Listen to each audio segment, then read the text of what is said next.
This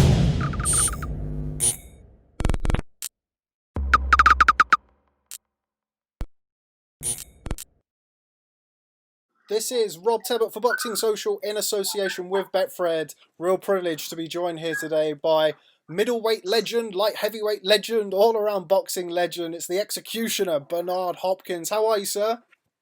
I'm still ducking and punching, man. I'm doing great. In spite of this pandemic and a lot of issues going on, but long as you can see the next day and look forward to the future, hopefully things will get better. What have you been doing to occupy your time? Well, a lot of housework. I became I became an amateur remodeling experience, right? Because it's been an experience for me. But let me tell you something. Like, been active. I've been active, and the key thing is, I think that anybody that can understand listening to us and realize that you must stay active, you must stay mentally active, and just do what you can, and of course be conscious of the safeties that required for us to follow, and you know what, things will pass, but we must learn from yesterday to be prepared for tomorrow, and that's how I look at preparing, being home, enjoying my fruits of my labor that I really didn't have the chance to do in many years, and I'm talking about for a long extensive time, like a month at home for me. And I'm pretty sure you can relate to this, without flying from here to that part of the country or that city or state. Let me tell you something. It's been a bittersweet, and it's been more sweet than bitter. Yeah, I agree with that. You make a good point. We're usually travelling around with the media, and I think initially being home was really nice, and then I've got kind of the itch to go back to work, but also I want to make the most of things while they're like this. So, are you back in Philly right now? Yes, as we speak. Yep. What's it like being back in Philadelphia? You just mentioned it after all of these years. Let me tell you, when I say favorite, I have a handful that I can rely on anytime I need some good food for my body. And that's where I'm at Cafe Le Monde at 5th and Brown, not too far from my place where I stay at in Philadelphia. So this is where I'm at, sitting outside. It's really lovely out here. It's an overcast. I have my old school, an older person got to have an old school Chevy Chevelle. That looks great. My Chevy Chevelle 396, 67. Which is 2 years after I was born in 65. So listen, I got the gray beard, I got the old school car out, they got the window open here in the restaurant Cafe Le Monde, and we just having a good time, man. That they've been doing curbside like most of the nation, and let me tell you something, man. Glad to be out around friends and people. People has that energy, whether you know them or not. The energy of being around people and feeling that humanity and the human spirit, just interacting. I think that's no medication can can actually match that in any way. And that's the word I'm using for. It can't match that human contact and instincts of having conversations, even with strangers. Hey, Bernard, how you doing? It's been a long time. I mean, that type of interaction I think it's healthy for all of us. How different is Philadelphia compared to the Philadelphia that you grew up in? A lot different. I mean, of course, the time is different, and when you look at the developments that's been happening and the change for reasons of positive movement and change, and also not leaving anyone behind. And that's always been a controversy or a debate that still is hot like it was yesterday now in Philadelphia. And we're talking about justification. We're talking about,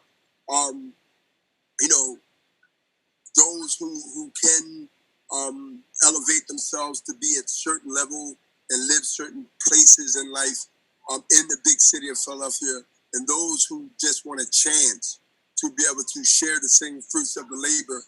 And that's like a tug of war. But let me tell you something. I can say, being an advocate for, I would say, the unfortunate or the less noticeable people of humanity in any place in the world, especially in the United States, where I got a voice. And I say that because I got a voice and I've connected myself to Philadelphia when my career started and when my career ended and everything in the middle. So I get a lot of advice from people, whether they're politicians, non-politicians, or people of communities, of Black captains and things like that, to come out and support certain things. And I can't support everything that I don't feel passionate about, but I do get those requests, and I have a team that sort of sort things out, which is best for me. And then I make my decisions, and sometimes I went against my team, and it was a great thing because I thought it was the right thing to do. And I've been right 90% of the time. And it just, listen, man, there's a lot going on, as you know. You're part of this world. Maybe not part of the problem, but you can be part of the solution.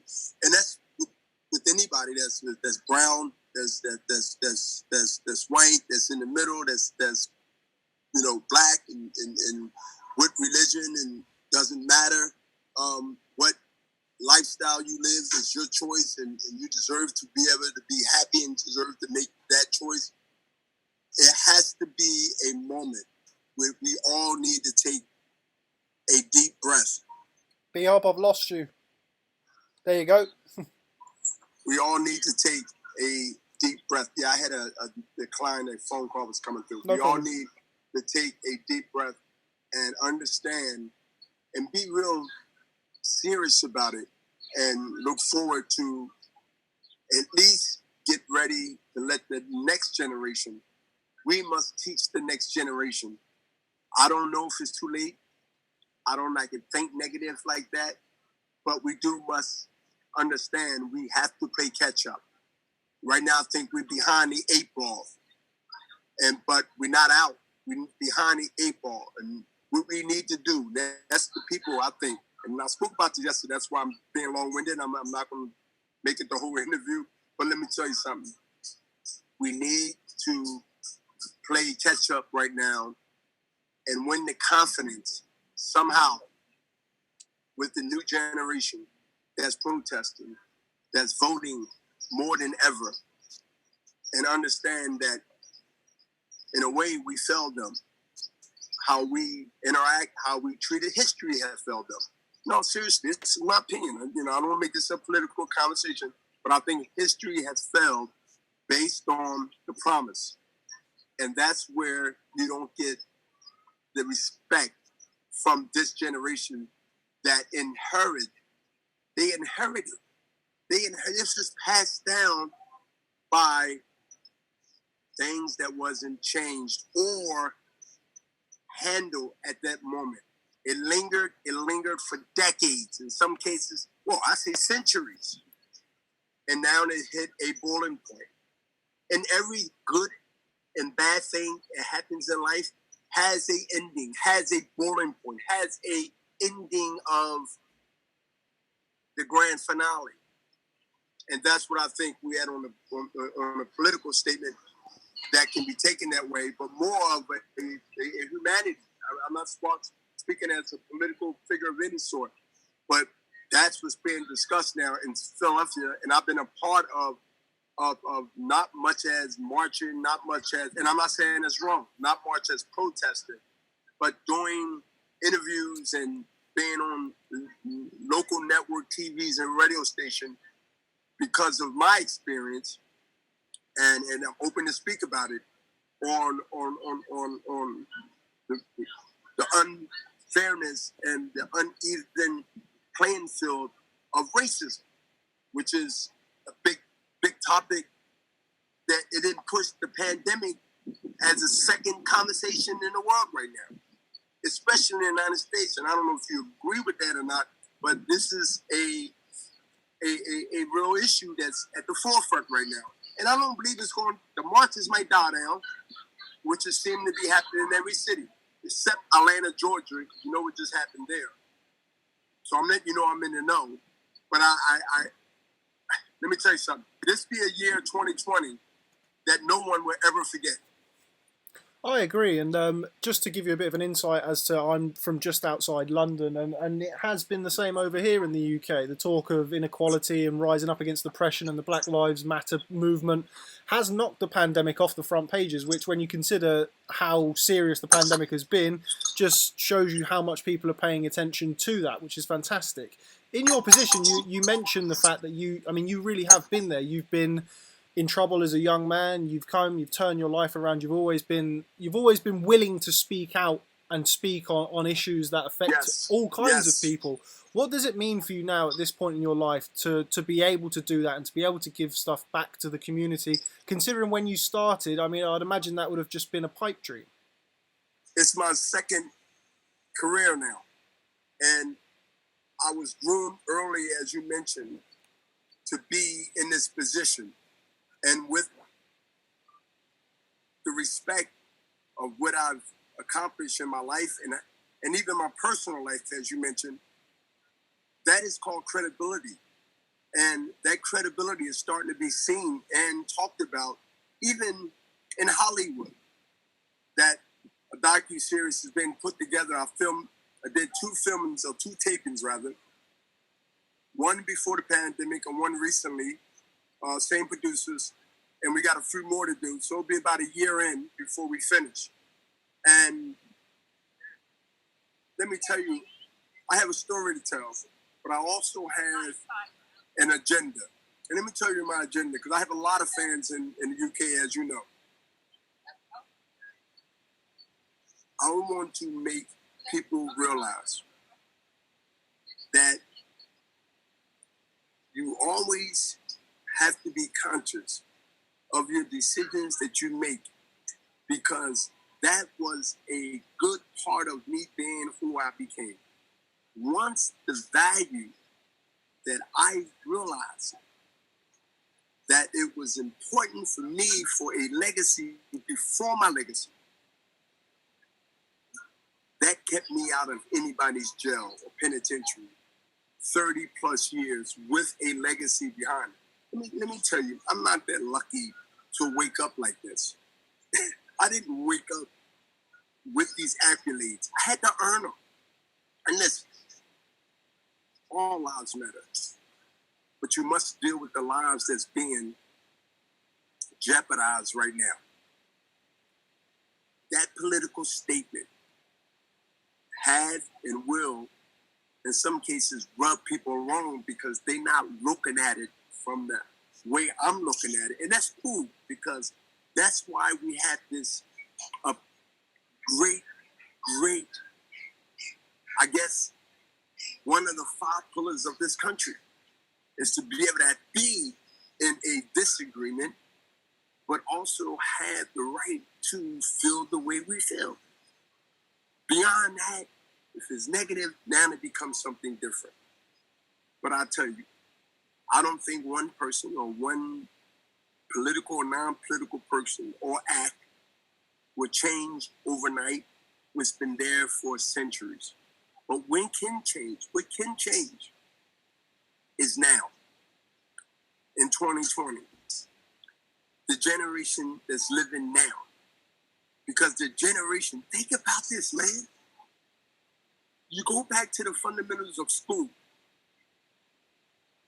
You look at the first graders, or looking at the second graders. The second graders are looking at the third graders. The third graders are looking at the fourth graders. The fourth graders are looking at the fifth graders. They go all the way up to college, man. They are watching. They are watching the next movement. So, whether you start from the millennial era of now, on back, which is my daughter is 21, she's not considered that millennial, but she's on a cuff. She's looking at everything they're doing. She's in New York College. She's a junior right now. She's looking at all this. She's community involved. She's bright. She's smart. She's right in the city that's huge, that's big, that has a lot of multicultures there. And she's learning a lot faster than I even imagined based on everything that's happening.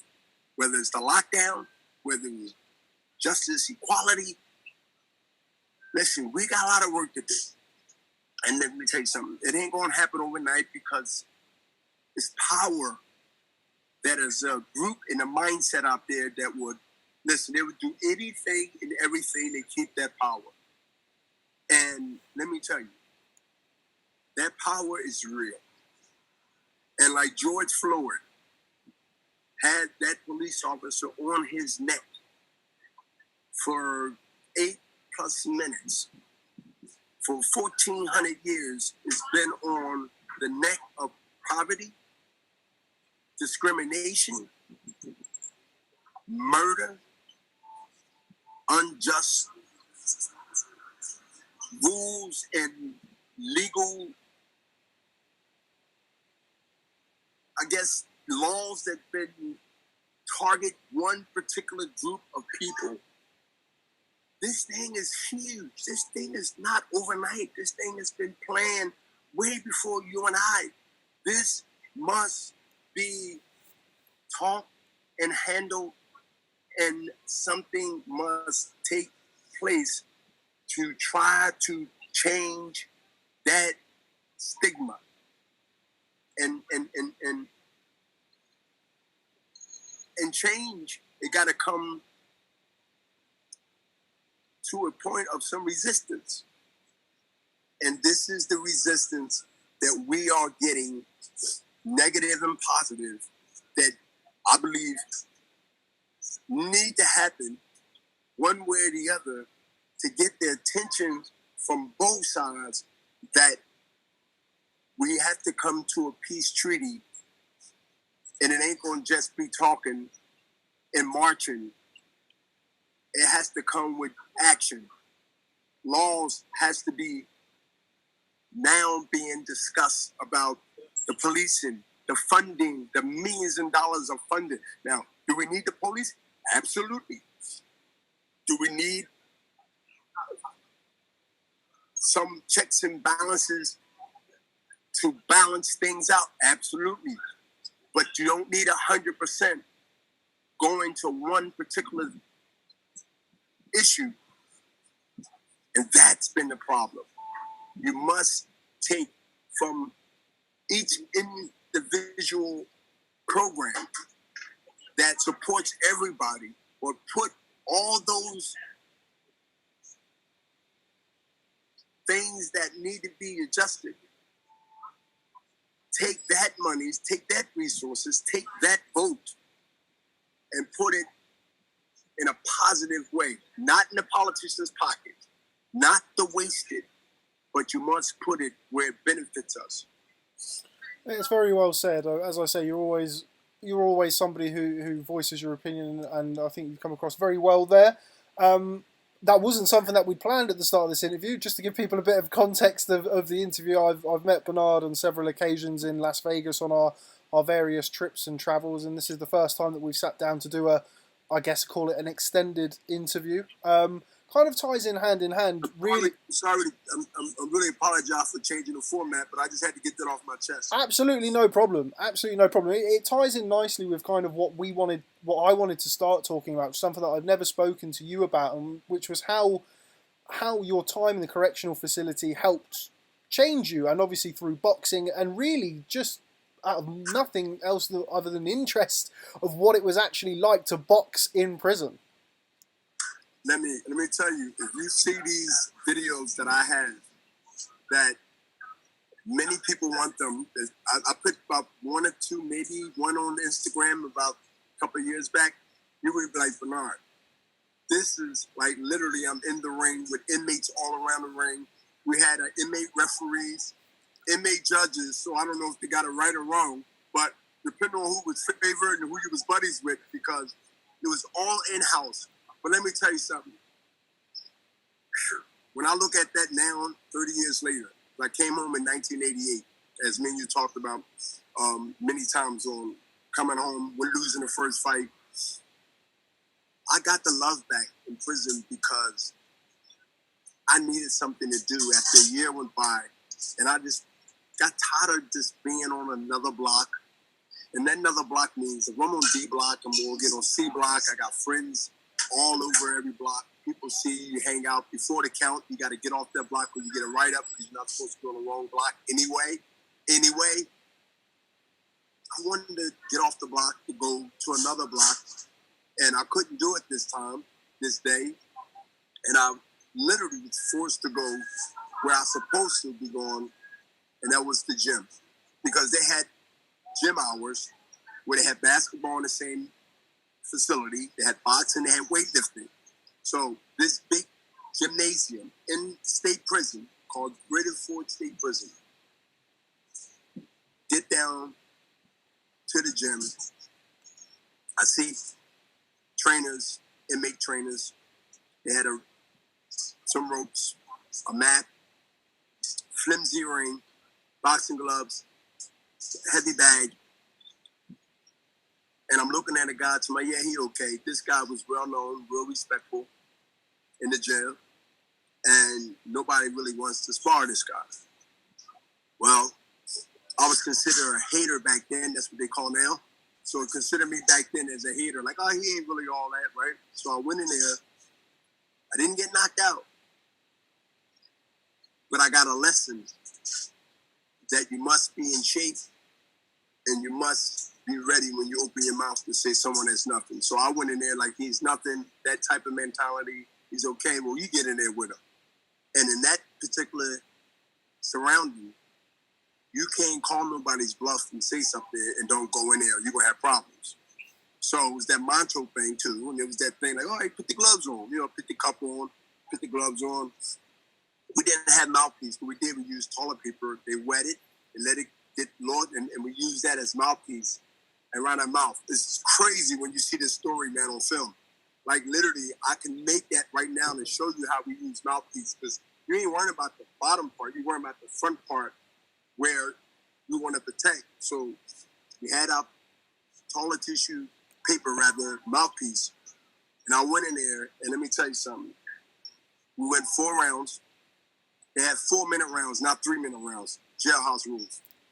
And we pugging for the first 2 rounds. I got tired.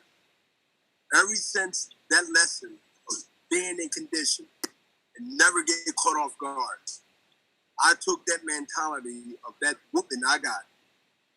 Man, Country, his name was Country. We became best friends. I got a photo of me and him with a band around our hands, which was a jail band with our name on it and our number on there. And we posed like this. I have that picture today. It's a Polaroid picture. And that was my sparring partner. We became so close. I left out before him. He left out. He got killed within a year being on the street. He couldn't focus out here. People were scared of him, and they wouldn't want to fight him, so they shot him. He's dead now. But I still have that picture, and I had that memory. When I got that lesson, that I wasn't in shape, I was just running my mouth off because I seen somebody that was respected, and I wanted that type of respect, and I was like considered a hater by saying, "Oh, he's all right." Ever since then, I walk around fighting or no fighting, retired almost 3 years at 185 pounds. In the middleweight division, 20 defenses, 12 years on top, holding that division down like Marvin Hagler did in his era. All comes from the lesson of that beating by Country, that always be ready. And that's part of my reputation. As you know, when you fight Bernard Hopkins, you better be in shape because he's always in shape. And that came from that experience. I'll never forget it. And we're talking 30 plus years later. We're talking 88. And I returned back to society at 25. I turned pro at 25, which is considered late as a professional, as you know. And that there became my alma mater. That became like one of the 3 important things that I must always, not sometimes, always, through any era of my times, up and down, in the middle, even life, always be ready. And that lesson sticks with me in 2020. Explain to people who are watching and maybe aren't familiar with everything about your backstory, the influence of Smokey Wilson. Wow. That experience in Smokey was I was Smokey, but made the dream come true. Let me tell you why I said I was Smokey. Smokey had a chance to become me without even knowing each other. And a life sentence changed that, as you know. And now he's released of the juvenile rights of courts of law. Smokey became my trainer at Greatest. Smokey seen me running around the first year like a maniac, literally. I mean, you're talking about a thug was a nice name for me. I was beyond that because I felt that I had the reputation that I had to protect from the street, so I had to come in there and be very aggressive. Smokey talked to me about when he came in at a young age, around the same time I came in. And he had I believe a homicide he had a homicide with a life sentence in 77 or 76. 40 plus years before he got released, almost 2 years now. And he kept saying, young kid, young guy. And my uncle knew Smokey. They fought. And he had a detached retina because my uncle named Artie McLeod, who was my mother's brother, and my father had a brother that fought too. So I got it in my DNA. And we connected that way. But Smokey stayed in my ear. He trained me, he ran, we boxed. And you got to remember, young guys like myself, we always watch the old guys. We don't really trust them. It's the same thing I was telling you about the society we live in now. I talk to the young folks. They think a lot of us and the older ones are outdated. They own a whole new different, the way they think now. Good or bad. Just look at that as me and Smoke relationship. His age, where he's at, he's telling me, he remind me of him, this and that. He sort of lived through me while he still was still was serving a life sentence before he got out on a juvenile life sentence after having 30, almost 40 something years in, So he got life of hope as he watched me on TV accomplish things on HBO. Can you imagine how great of a story that is? Yo, think about it. I mean, I don't know if you have any movie skills or I know you have a personality to think like one. Think about that.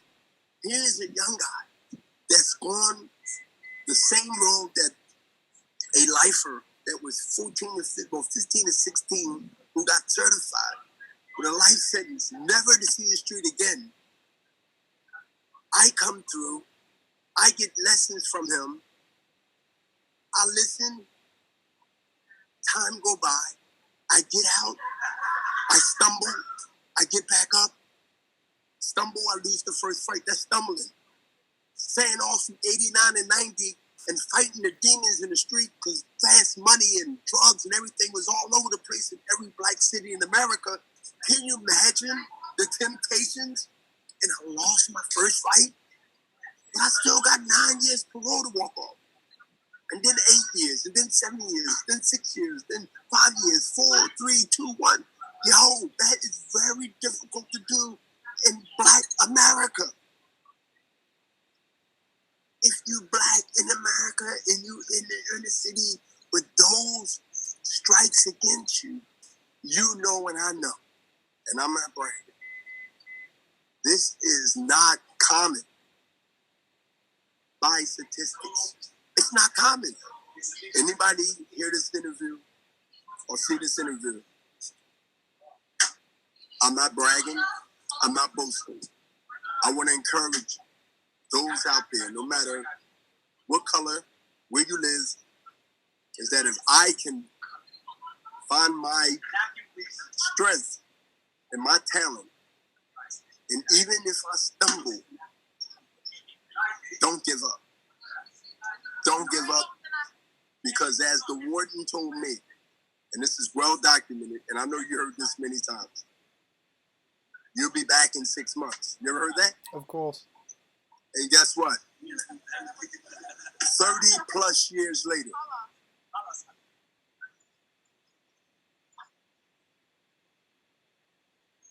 never let no one write your destiny, especially when you don't put your destiny in no one else's hand. And as is a judge or jury. Losing your professional debut, Bernard, how difficult was that to process at the time? Say that again, sir?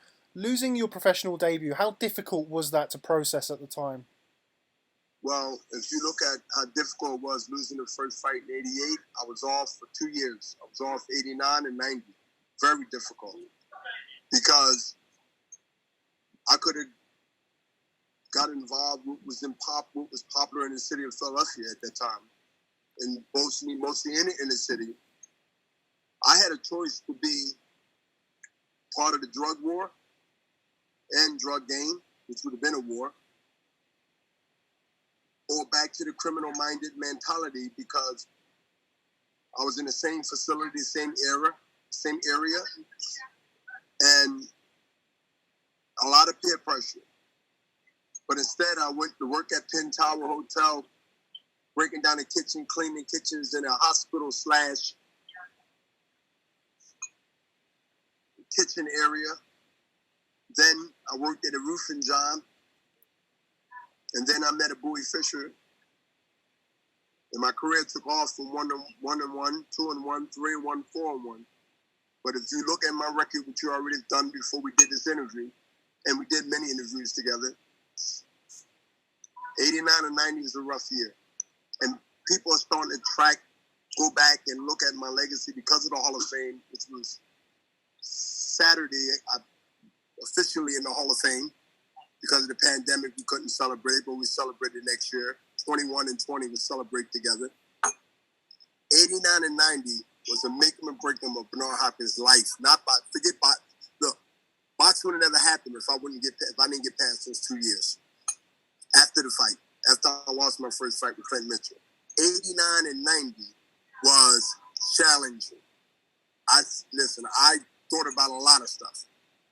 I second-guessed a lot of stuff, and I made the right move, obviously.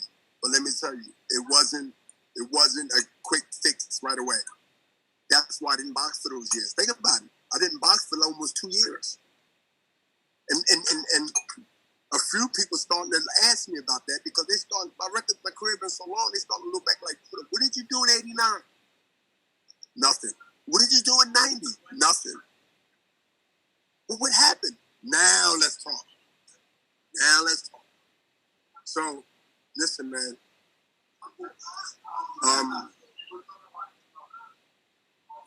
Nothing was based on love. I do believe in timing. But I believe in being steady, and I believe in a lot of prayer, but also work.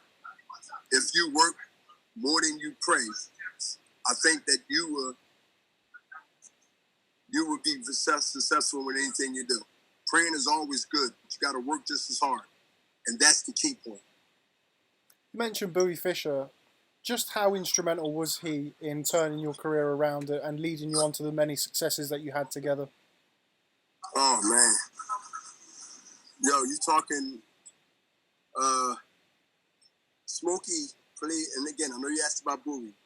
Smokey, to me, was handing the baton to Bouie, who's in society, who worked with fighters before me because of his age. The Georgie Bentons, the Benny Briscoes, the Cyclone Hart, and on, and Jesse Ferguson. Bouie Fisher was the professor, the principal. Bouie Fisher was the older guy, I remember the Kung Fu karate show used to come on. I was Grasshopper. And to me, I was all ears as much as I'm vocal, as much as I like to express my opinion. With Bouie, I was all ears. And that's another page of my success that I've accomplished because of Bouie's experience of being in that championship type of world and mindset and seeing things and been there, done that, and trained, been around every successful fighter in Philadelphia from the 60s, early 60s all the way up to my era. Bouie Fisher carried the baton through my success years and the best years of my career. And I had 3 careers. If you look at the numbers, from 28 years boxing, which is almost 3 decades, I had 3 careers. And I even got 3 names: the Executioner, B-Hop, and the Alien. One for each career. It's good. That's how I look at it. With Bouie, obviously you enjoyed a lot of success together, but there did come a point in time where you fell out. How difficult was that, and how do you feel now he's gone, and how good do you feel that you were able to make it up before he did pass? Well, let me tell you something. We had our difficulties, and even before we split, we had always seen eye to eye, especially when it came to boxing. And I just think that when you have a chemistry amongst 2 people, and it becomes more difficult when either on my end or his end, family is also involved, not only from a family advice or how family feel about me or him, his family or my family, they also was working with me also, or in my group. And I just think that success brings on a lot of responsibility on both sides that most of us fail. I believe I had some failure in my life of doing things and not being sensitive to certain things. And I think that if Bouie was here and his sons are here, and I talk to James all the time, James Fisher, I don't mind saying it, his son, is the youngest one. He's one of the 2 that worked with me, and Andre Fisher, who recently just passed. He passed on. But the legacy, the Hall of Fame in Philadelphia, you cannot, and I would not accept that honor unless Bouie Fisher goes in with me. That's in Philadelphia because that's where he's from, and that's a start. And they agreed. And Bouie Fisher and any other trainer that's made that success with one fighter don't need 20, 30 fighters or 4 fighters to be eligible.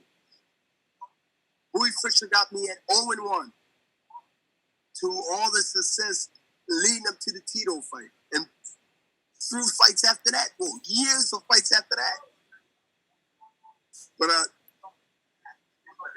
I wish that he could have began and end with me in my long career. But it wasn't in the books to be like it started off. What did I learn out of that relationship? What did I learn to go forward out of that relationship? Let me tell you when I took a negative and turned into positive, because when I was in this hospital room, and you might have read this, if you didn't, listen, you can call me back anytime and we can do this again.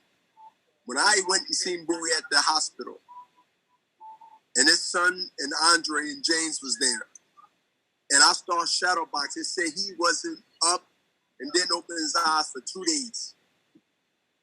He was medicated up and he was on and off fighting this cancer. And I'm shadow boxing. And he opened his eyes and looked. Couldn't speak, but he opened his eyes and he shook his head. And he was shaking his head watching my feet. Andre and James was mentioning that on radio, TV, the whole nine. It touched everybody. If I can say that in that situation, if I had to do that all again and he would be on his feet, at home, not sick, it would have been better. But it wasn't my choice for that to be that way. And one or two lessons I learned out of it. That everybody that start off with you, it's not necessarily they're going to end with you. And let me say that I learned that a long time ago. I learned that in relationships. And this ain't saying it's anybody's fault. This says 50-50. Everybody pays or contribute to success and also failure. And that's the same thing in life. The way you start off doesn't have to be the way you end. So I got a story about that also. The way I started off wasn't supposed to be an ending the way it is end. At least in sports, life still goes on for me, at least for right now. So I've learned those lessons and got something out of what will be or perceived as a failure at that moment, but it didn't linger on. I didn't let it linger on. I learned from those failures. I learned from them challenges. I learned from the good and the bad. I learned from the bad decisions I made, whether it's in business, whether it's in life decisions, whether it's in judgment of others before I got the chance or knowing it or they judged me. Long as I believe it's conscious. Conscious is what I think we lost in this country. If you're not conscious, you're not aware. You don't want to be, if that's where your state of mind is at. I hope I'm conscious in any decision that I have to make in life from now forward. So I won't hurt no one, not knowing or not conscious of it. That's my checks and balances. That's my way of doing the right thing every time. Not sometimes, every time. Because I was conscious to be conscious of knowing my choices. Now, we've spoken about Smokey Wilson, we've spoken about Bouie Fisher. Now, the more recent boxing fans will reference Nazim Richardson and the work that you did together. I was fortunate to sit down with brother Nazim in December of 2018 in LA, and we spoke about his time with you. Just your opinion, really, on your relationship with Nazim Richardson and the journey that you went on together. Yeah, Nazim Richardson has been a protege under Bouie Fisher. I kept that circle. Nazim was more of the youth, even though Nazim is like a year younger than me, but Nazim is the youth. When you put him and Fisher in what Bouie was able to do, or hold pads, or physically do things that Nazim was doing. So Nazim got groomed in that aspect from Bouie Fisher. So that's why that transition was very easy to have Nazim take that position, because he basically, on the physical, in his own knowledge, Nazim always got a conversation for you, as you know. And he comes across like a philosopher, but he knows the sweet science. Hey, there's two things people going to remember Nazim by. The hand wraps, the hand wraps, the hand wraps. That's three things. Even with Shane Mosley, with his fight. Correct? Yep. Okay. So, Nazim took, the baton was passed to Nazim from me, from Bouie, to be able to fill those shoes that he's already been groomed for before me and Bouie departed. That made me comfortable, that made Nazim comfortable. Now, there was some that didn't like what Nazim did, but Nazim had to feed his family, and he didn't want to take any sides, and that was a choice that Nazim made. But at the whole thing of training and fighting and being successful, Nazim, in my career, supposed to have been winding down, was winding down, and Nazim continued to be who he is. Trainers normally last longer than fighters, as you know. Moved on. The Golden Boy moved on. I chose to go with and partner and continue my relationship, which is 20-something years now with Oscar and Golden Boy. And Nazim went off with Shane Mosley and a few other fighters. Some from Philly, some under the Al Heyman's umbrella. And that's how we lost or understood. You're on this end, I'm on this end. And loyalty, from which I presented myself to be on this side, broke connections and conversations with brother Nazim from there on. And I must say, it's been over 5 years that I haven't spoken or seen Nazim, but checked on Nazim through individuals who know both of us, that he recently had a stroke. As you didn't know, he did have a massive stroke. And he's not fine, but he's not where he were when he first had it. So he's aware, but he still has some extensive therapy that he must continue till he get back to at least the Nazim that you and I know. I didn't know that, and for anybody watching this, I'm sure they'll be joining in with my my well wishes, and I do wish all the best for brother Nazim Richardson while he recovers, hopefully very quickly. One of the things that we discussed, Bernard, is in the build-up to the Tito fight. Now, Nazim said that he said to you in the build-up to that fight that if you want to be pound for pound, you need to go through Trinidad. And you were of the opinion at the time that Trinidad hadn't fought anybody, and that he said that he could see the cogs turning in your head, that the more you spoke about Trinidad being a great fighter, the more that he watched tape on Trinidad looking good, that he could see it ramping up in your mind. Were you aware of that at the time, and is that what happened? Yes, because we watched tapes together. And Nazim always was a teacher of breaking down fights and things. And I became, through Bouie Fisher, one of those guys that loved to see my opponent, the good and bad about him, without. And again, it's very difficult for a person who wants to see one side of a fighter that they're watching and not pay attention to his strength, but only pay attention to his weakness. Think about that. So you got to look at his strength all around, his foot movement, his positioning, his hesitation, if he hesitates before he do one or the other. Nazim and I had a field day. We love breaking down tapes, and we always in a disagreement on the strategy on how this fight can be won.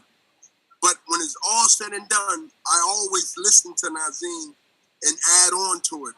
But it's our competitiveness, be competitive of both of us thinking we know more than each other. I don't know if it has something to do with the age. I don't know if it has something to do with, I know he's qualified because he wouldn't be with me. But it was just, no, I see a little something different. But then when it's game night or fight night, it kicks in. But we got to go through that course of training camp. Oh, we had some battles. Like literally, no, you ain't listen to me. Listen. I'm the trainer. You got to listen to me. I see more than you outside the ring. And Nazim was good in having quotes and sound bites. Swim without getting wet.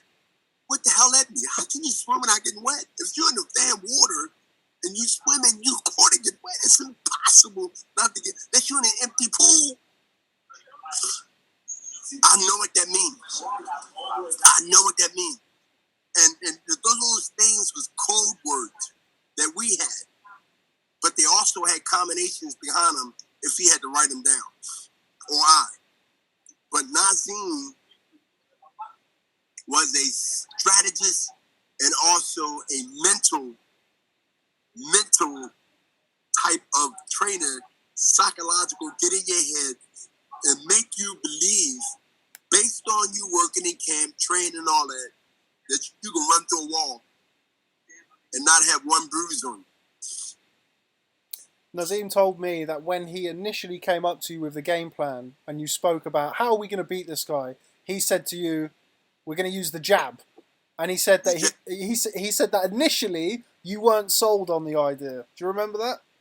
So, come on, man. You talking about, if I don't remember that, why did I tell you we disagreed on that? So listen, I haven't forgotten. That's why this interview is so fun, because you ain't telling this beforehand. You telling this after I speak. He's absolutely right. He had the jab. In camp, in training, I had to tie one hand back and spar with somebody that can fight. I was mad. I was getting hit. Listen, the first week in camp, I was getting hit because I had one hand and I had to use my jab. And he said, you have to survive and then win. I said, Nazim, I never heard anything. These are the sound bites. You talk to Nazim. He comes up with all these words and you tell him, can you explain yourself? And he has an explanation. He's going to tell you what he means by that. I said, Nazim, this guy's a pro. He got 20-something fights. Why do I got? It's not an amateur where I got to tie my hand behind my back. And, okay, I can see, okay, the guy's really green. This guy's tagging me. He said, you got to learn how to survive. So I had to learn how to get away and really not do much punching.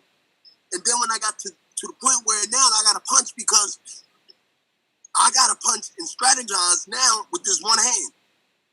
Nazim had me one-hand boxer for, it was 8 weeks in training. I said for 2 weeks of training camp, when we first started, I had to box one-on-one with everybody. That means 3 rounds, 4 rounds, and 2 rounds with the last guy when I never leave the ring. Survive and then win. This is the mindset that some crazy man named Nazim Richardson had in his mind, that I must survive first and then win. Now, and that was part of the strategy. We've mentioned Bouie Fisher. We've mentioned Nazim Richardson. We've also mentioned Georgie Benton. I mean, historically fantastic trainers, all from Philadelphia. A lot of people nowadays, it seems vogue for some trainers to talk about. I mean, Nazim is one of the trainers who has said this. He said this to me, that there's a clear lack of teachers in the sport now. Do you agree with that, particularly when you consider the names that I've just mentioned? Yes, I say it all the time. But it's a lot of trainers. There's a lot of trainers, but no teachers. It's a difference. It's a big difference. Trainers everywhere. Trainers in every gym, whether it's a boxing gym or not. Trainers on fitness gyms. There's a lot of trainers that think they're teachers. And to me, that's why you don't have the talent pool coming through for the Olympics and other things like we used to have back in the day, because they're trainers but not teachers. And look, a lot of that is just father time. A lot of them are leaving.